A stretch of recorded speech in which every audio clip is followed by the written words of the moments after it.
प्रारब्ध भोगे। एक व्यक्ति हमेशा ईश्वर के नाम का जाप किया करता था। धीरे धीरे वह काफी बुजुर्ग हो चला था, इसीलिए एक कमरे में ही पड़ा रहता था। जब भी उसे शौच, स्नान आदि के लिए जाना होता था, वह अपने बेटों को आवाज लगाता था और बेटे ले जाते थे। धीरे धीरे कुछ दिन बाद बेटे कई बार आवाज लगाने के बाद भी कभी कभी आते और देर रात तो नहीं भी आते थे। इस दौरान वे कभी कभी गंदे बिस्तर पर ही रात बिता दिया करते थे। अब और ज्यादा बुढ़ापा होने के कारण उन्हें कम दिखाई देने लगा था।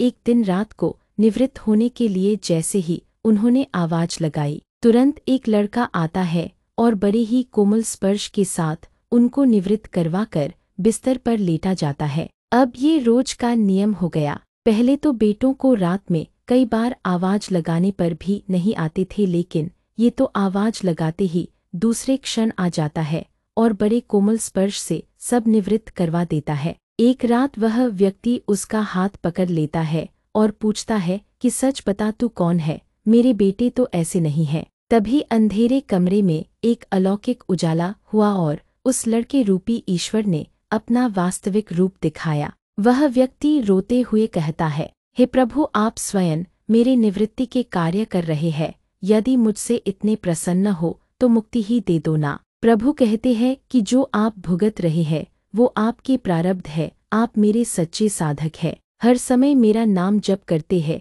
इसलिए मैं आपके प्रारब्ध भी आपकी सच्ची साधना के कारण स्वयं कटवा रहा हूँ। व्यक्ति कहता है कि क्या मेरे प्रारब्ध आपकी कृपा से भी बड़े हैं? क्या आपकी कृपा मेरे प्रारब्ध नहीं काट सकती है? प्रभु कहते हैं कि मेरी कृपा सर्वोपरि है, ये अवश्य आपके प्रारब्ध काट सकती है, लेकिन फिर अगले जन्म में आपको ये प्रारब्ध भुगतने फिर से आना होगा। यही कर्म नियम है, इसलिए आपके प्रारब्ध में स्वयं अपने हाथों से कटवा कर इस जन्म मरण से आपको मुक्ति देना चाहता हूँ। ईश्वर कहते हैं प्रारब्ध 3 तरह के होते हैं, मंद, तीव्र तथा तीव्रतम।